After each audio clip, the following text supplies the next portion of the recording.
Welcome back to Global Business Europe.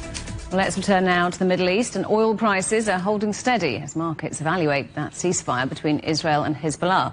It follows a dip on Tuesday before the announcement.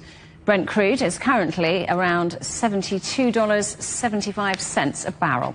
Well, let's talk to Christof Ruehl, who's a senior research scholar at the Centre for Global Energy Policy at New York's Columbia University. Welcome to the programme. Good to see you. So this ceasefire between Israel and Hezbollah seeming to be holding so far, does this look like it could be a stabilising influence on the market, or is there more volatility in store? In the short term, it's certainly a bit of a stabilising impact, but it's not really significant because oil market participants, like everybody else, as we just heard, are still trying to evaluate how durable this ceasefire is, how much of it is tactics and how much of it is real.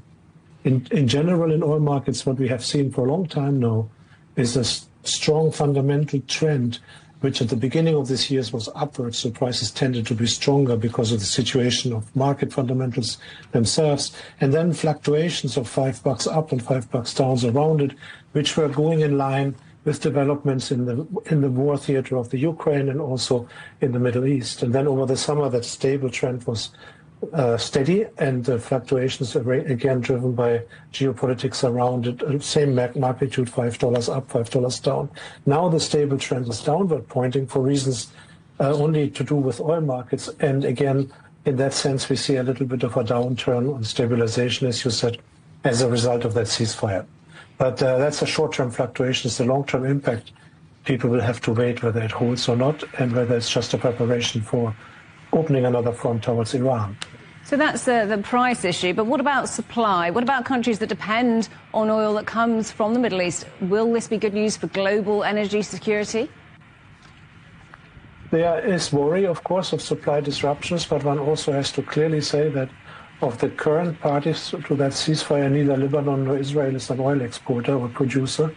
And so the fear circles around either tightened Iranian sanctions in the future or military conflict with Iran, and then attacks against oil infrastructure in other countries by, say, non-state organizations. So that's the prime fear. I think what has in the background more influence currently is the situation in Ukraine and the fear that Ukraine might attack energy infrastructure of Russia and that might have an impact on the supply situation. Something else that could potentially be weighing on the oil market, Donald Trump proposing tariffs on China, Canada and Mexico. How might the prospect of a possible trade war affect the oil market?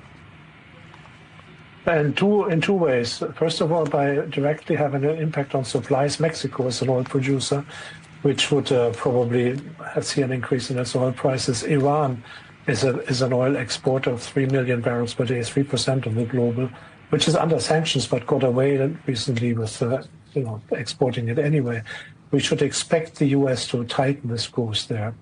And the second impact would be a negative impact on prices, because if to the extent that a tariff war triggers slower economic growth, in particular in countries like China where oil demand is still growing, to that extent the oil market prices would be negatively impacted.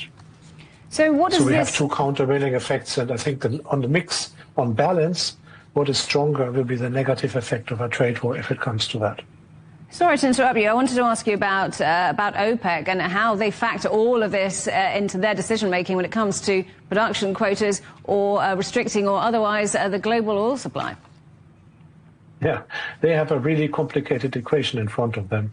And the answer is that their only way is to do two things, is to ensure that the organization, consisting of many countries and many non-OPEC countries also, that the organization remains unified and remains coherent in whatever they decide so that it will be executed.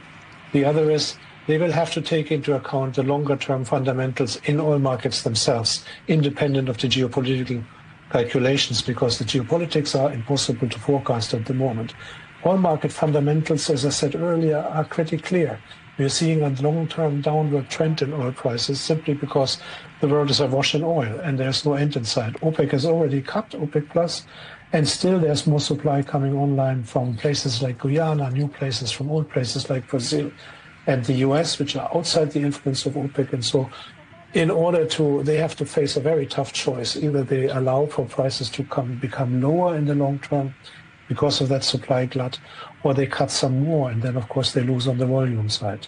That's their prime concern. I don't think that they can afford spending much time on short-term geopolitical swings. Christof, great to talk to you today. Thank you for coming on the programme. That's Christof Ruehl from the Centre for Global Energy Policy.